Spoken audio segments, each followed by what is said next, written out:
Fala, galerinha do oitavo ano das escolas municipais de Teresina. Tudo bem com vocês? Espero que sim, tudo em paz, tudo com saúde. Eu sou o professor Barroso e essa é mais uma aula sua de língua portuguesa. Vamos lá?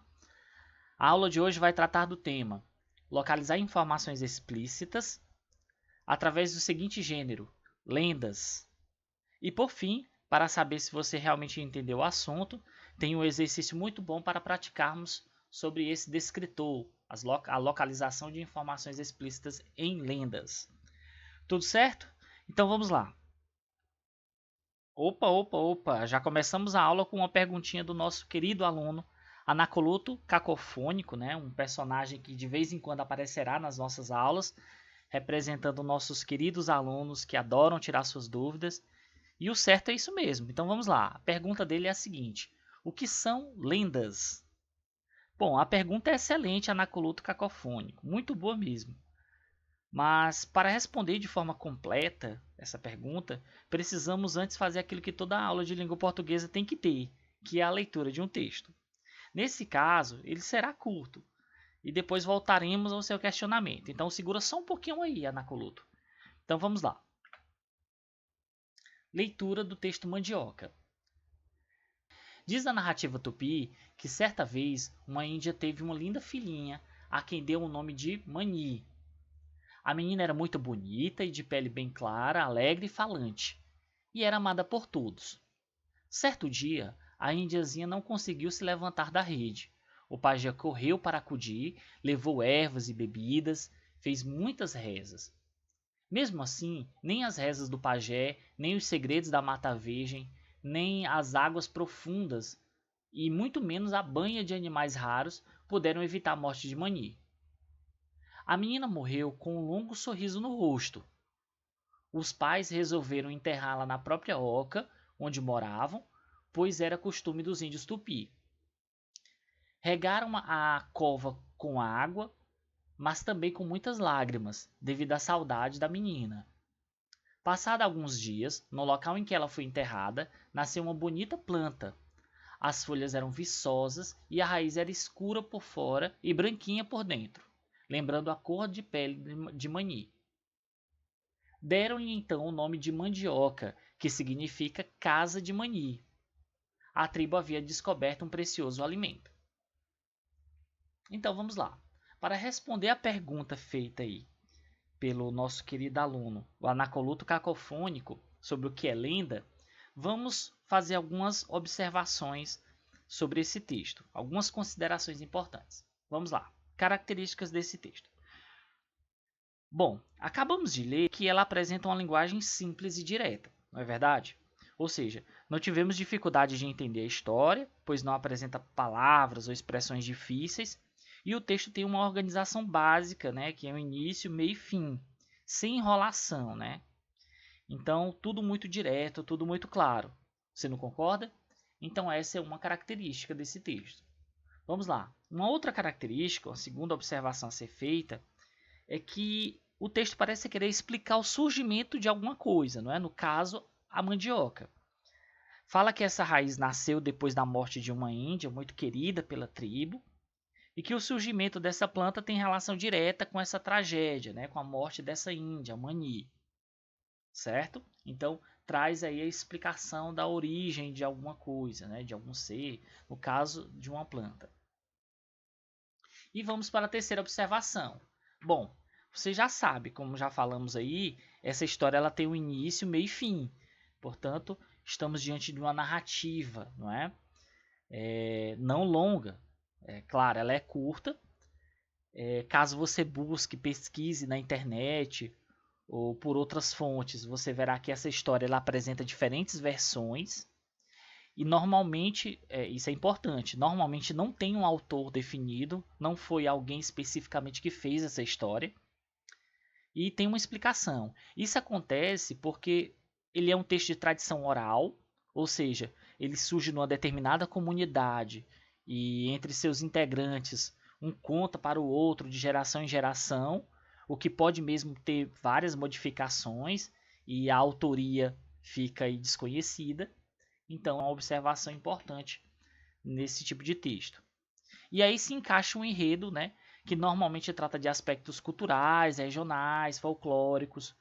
Por isso também mistura essa questão da realidade com ficção para explicar a vida, a morte também, a natureza, algum tipo de milagre local, enfim. Então todas essas características formam o que chamamos de lendas, respondendo aí de vez a pergunta feita pelo Anacoluto Cacofônico. Tudo bem até aqui? Posso continuar? Então vamos lá.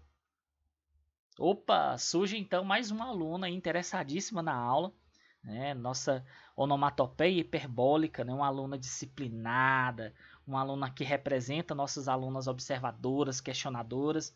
Vamos à pergunta dela. O que são informações explícitas? É uma excelente pergunta, onomatopeia. Inclusive é o tema da aula, né? Dessa aula, e certamente muitos de vocês que estão assistindo já ouviu falar. Como você já pode ver e ler aí, informações explícitas são informações que são facilmente encontradas no corpo de um texto, sem necessidade de conclusões além do que o texto já mostra. Resumindo, são aquelas informações que você encontra bastando voltar ao texto. É quase um trabalho de cópia, de apontar com o dedo, né? Está ali na superfície do texto. Não precisa de esforço mental profundo, nem de um raciocínio elevado, nada disso. Tudo bem? Vamos verificar como isso se mostra na prática, né? Dentro dos textos, dentro das lendas. Vamos lá. Lenda da Vitória Régia. Conta a lenda que uma bela índia chamada Nayá apaixonou-se por Jaci, a lua, que brilhava no céu, iluminando a noite. Bravos guerreiros tentavam cortejar Nayá, mas ela recusava todos os convites de casamentos. Todas as noites ela saía para admirar Jaci, que parecia ignorar a pobre Nayá. Ao final de cada dia, Nayá saía correndo em sentido oposto ao sol, para tentar alcançar a lua antes que ela surgisse na noite. Noite após noite, a tentativa de Nayá se repetia, até que adoeceu de tanto ser ignorada por Jaci.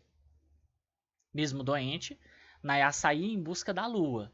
Numa dessas vezes, a índia caiu à beira de um igarapé. Quando acordou e viu o reflexo da lua nas águas, exultou de felicidade. Finalmente Jaci estava ali, bem próxima de suas mãos. Nayá não teve dúvida e mergulhou nas águas profundas e desapareceu. Jaci, vendo o sacrifício da Índia, resolveu transformá-la em uma flor gigante. Nayá virou a Vitória Régia, a grande flor amazônica que só abre suas pétalas ao luar. Então vamos lá, mais uma explicação aí, não é? Sobre o surgimento de uma planta, mais uma lenda indígena. Faço a seguinte pergunta para vocês. Nayá apaixonou-se pelo quê? Não é? E eu já emendo uma segunda pergunta antes de responder essa primeira. Por que Nayá saía correndo em sentido oposto ao sol? Bom, essas são perguntas cujas respostas estão dentro do texto. Não há necessidade de buscar nenhuma informação fora do texto. Por isso que a aula de hoje se trata de informações explícitas. Ora, para a primeira pergunta, basta você ler a linha que diz: conta a lenda que uma bela índia chamada Nayá apaixonou-se por Jaci, a lua. Ora, se a pergunta é Nayá apaixonou-se pelo quê? Então teremos aí a resposta pela lua, por Jaci. Certo? Então esse é um exemplo de informação explícita que você encontra de maneira bem fácil dentro do texto. Vamos para a segunda pergunta. Por que Nayá saía correndo em sentido oposto ao sol? Vamos fazer a leitura. Ao final de cada dia, Nayá saía correndo em sentido oposto ao sol para tentar alcançar a lua antes que ela surgisse na noite. Ora, então por que ela saía correndo em sentido oposto ao sol? Para alcançar a lua antes que ela surgisse na noite. Então, temos aí outro exemplo de informação explícita dentro de um texto, uma informação que você encontra facilmente dentro do texto e que não exige grandes dificuldades para isso. Vamos fazer a leitura de um segundo texto, a lenda do lobisomem. Diz a lenda que quando uma mulher tem 7 filhas e o 8º filho é homem, esse menino será um lobisomem. Também o será o filho de uma mulher que se junta amorosamente com o padre. Sempre pálido, magro e orelhas compridas, o menino nasce normal. Porém, logo que ele completa 13 anos, a maldição começa. Na primeira noite de terça ou sexta-feira, depois do aniversário, ele sai à noite e vai até uma encruzilhada. Ali, no silêncio da noite, se transforma em lobisomem, pela primeira vez, e uiva para a lua. Daí em diante, toda terça ou sexta-feira, ele corre pelas ruas ou estradas desertas com uma matilha de cachorros latindo atrás. Nessa noite, ele visita 7 partes da região, 7 pátios de igreja, 7 vilas e 7 encruzilhadas. Por onde passa, açoita os cachorros e apaga as luzes das ruas e das casas, enquanto uiva de forma horripilante. Antes do sol nascer, quando o galo canta, o lobisomem volta ao mesmo lugar de onde partiu e se transforma outra vez em homem. Quem estiver no caminho do lobisomem, nessas noites, deve rezar 3 ave-marias para se proteger. Para quebrar o encanto, é preciso chegar bem perto, sem que ele perceba, e bater forte em sua cabeça. Se uma gota de sangue do lobisomem atingir a pessoa, ela também vira lobisomem. Portanto, conta aí a história do lobisomem, né? A famosa lenda do lobisomem. E faça a seguinte pergunta: com qual idade a maldição inicia, né? Sabemos que a maldição vai iniciar com o 8º filho, né? Desde que todos os outros 7, os 7 primeiros, sejam meninas. Se o 8º for um menino, em determinada idade ele se transforma em lobisomem. A pergunta é, com qual idade a maldição inicia? E aí eu também já coloco a segunda pergunta. Quando o lobisomem volta a ser homem, quando é que isso acontece? Bom, então vamos para os trechos. Porém, logo que ele completa 13 anos, a maldição começa. Portanto, veja, essa informação, a pergunta foi, qual idade a maldição inicia? E essa informação está dentro do texto. Só precisei localizar, voltei ao texto e localizei a informação. Logo que ele completa 13 anos. Portanto, essa é a idade que inicia a maldição, não é? Claro, desde que seja o 8º menino que nasceu, né? Portanto, aí assim que ele completa 13 anos é quando a maldição inicia. Vamos lá, então vamos para a segunda pergunta. Quando o lobisomem volta a ser homem? Antes do sol nascer, quando o galo canta, o lobisomem volta ao mesmo lugar onde partiu e se transforma outra vez em homem. Portanto, quando é que isso acontece? Antes do sol nascer, quando o galo canta. Estamos aí, mais uma vez, diante de uma informação explícita no texto. Basta você voltar no texto e encontrar as respostas. Tudo bem, pessoal? Fácil, não é não? Então, vamos para a prática. Vamos resolver alguns exercícios, já quero que você se prepare aí.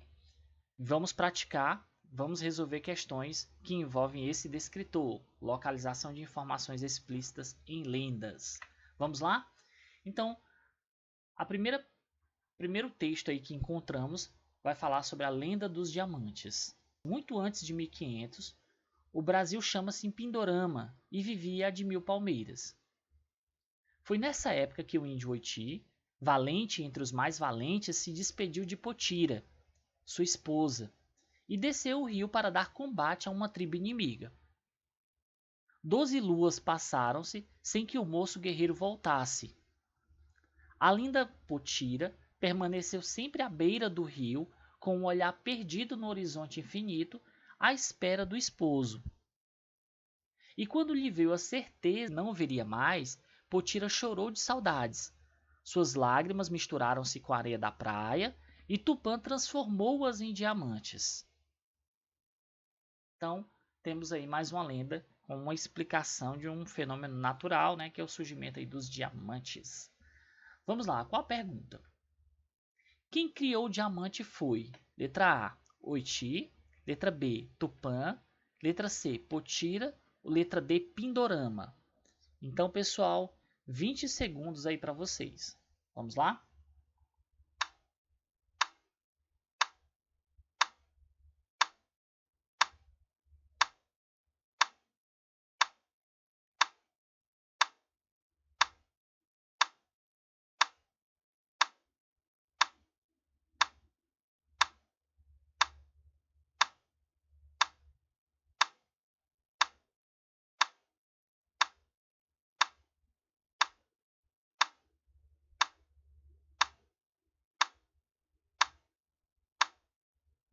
Então a pergunta é muito simples. Quem criou o diamante foi?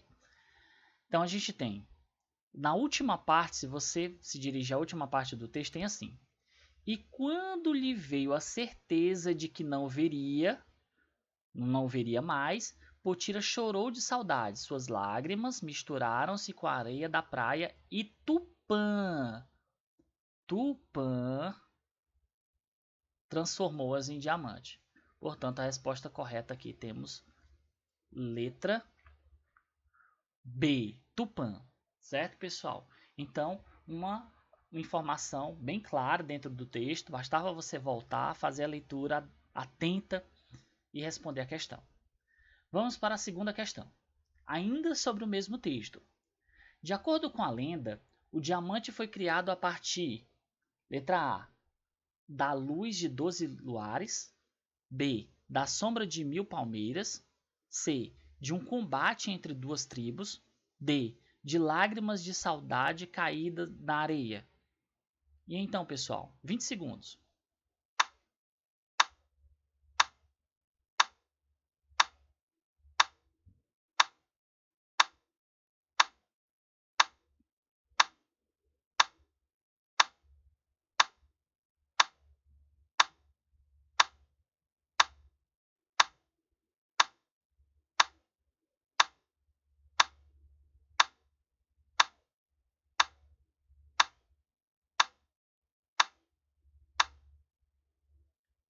Pronto, então vamos lá. De acordo com a lenda, o diamante foi criado a partir. Vamos lá. Se ele foi criado, então já vamos lá para o fim do texto.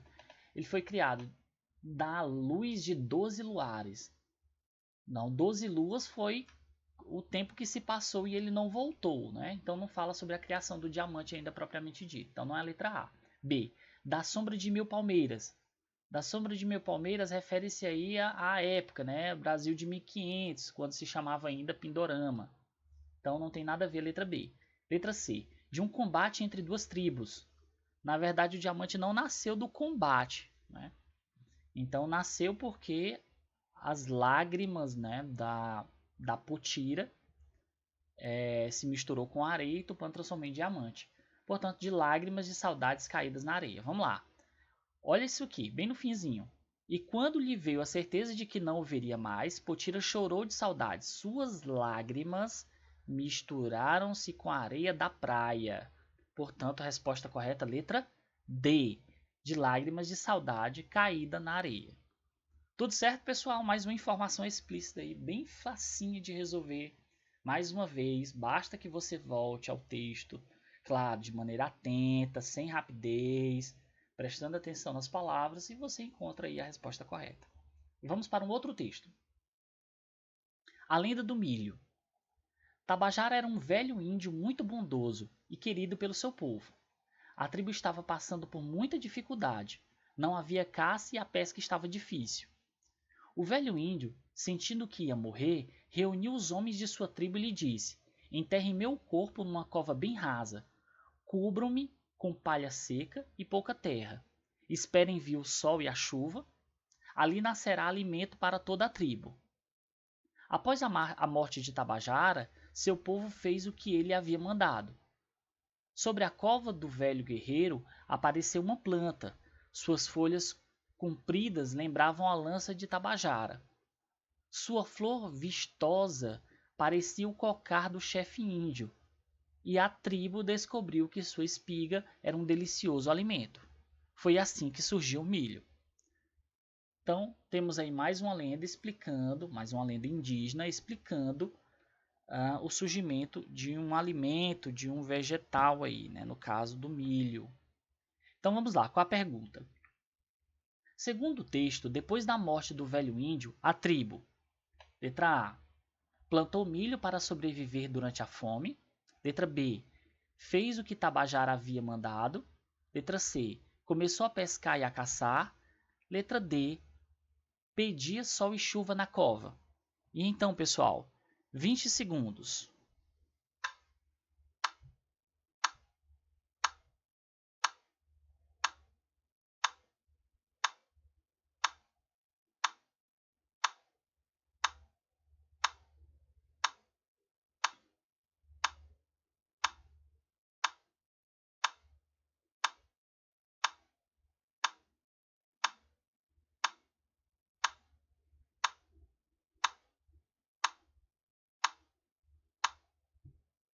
Então, pergunta super fácil. A pergunta é: depois da morte do velho índio, a tribo. Vamos lá. Se você prestar atenção ao texto, você verá que após a morte de Tabajara, seu povo fez o que ele havia mandado. Portanto, depois da morte do velho índio, a tribo fez o quê? Fez o que Tabajara havia mandado. Portanto, estamos diante aí da resposta letra B. Questão também muito fácil, bastava você voltar ao texto. Tudo bem, pessoal? Vamos lá. Mais uma pergunta sobre o mesmo texto. Segundo o texto, as folhas compridas da planta faziam lembrar, letra A morte do chefe da tribo, letra B, a cova do velho guerreiro, letra C, a lança de Tabajara ou letra D, o cocá indígena. 20 segundos.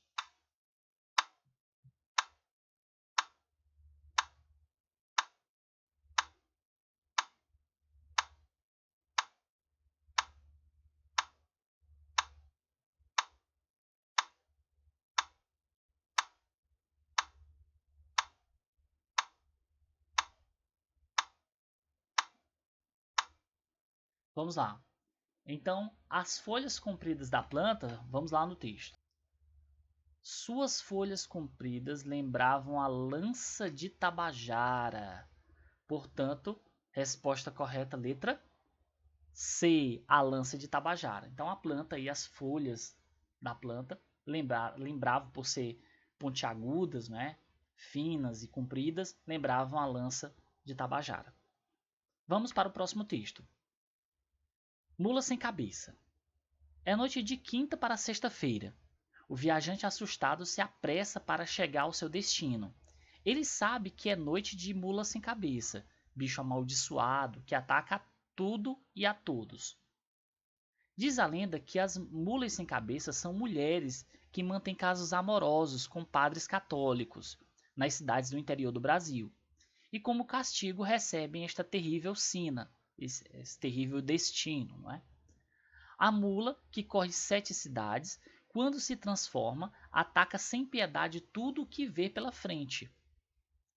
Ao final da corrida, já de madrugada, cansada e toda ferida, volta a ter sua antiga forma, de mulher. O encanto só pode ser quebrado por quem lhe causar um ferimento que derrame sangue, mas é necessário que ambos, o homem e o bicho, lutem entre si. A mula pode ser um animal negro, com uma cruz de cabelos brancos. Pode soltar fogo pela cauda e pode carregar um freio feroz mastigado na boca, espumante de sangue. Em todos os casos, porém, é castigo de amante de padre. Então vamos lá. Pergunta: de acordo com o texto, a mula sem cabeça é: letra A, um viajante, letra B, um padre católico, letra C, um bicho amaldiçoado ou letra D, uma mulher ferida por um bicho. Vamos lá, 20 segundos.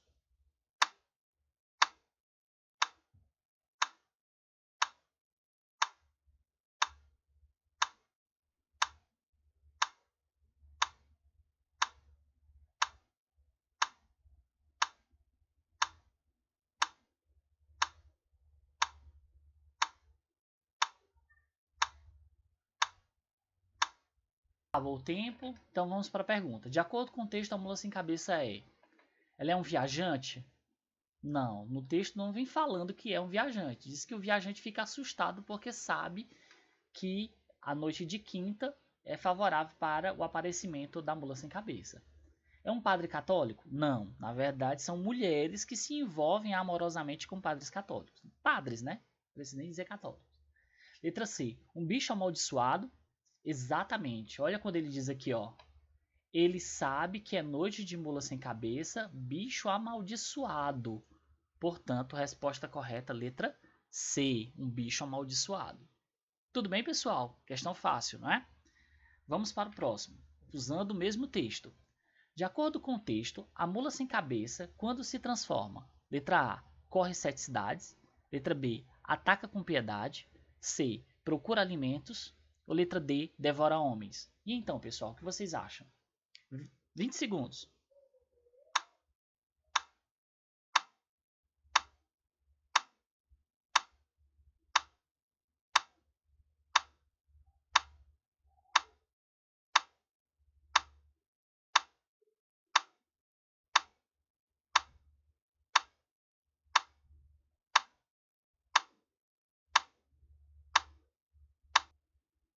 Pronto, então vamos lá.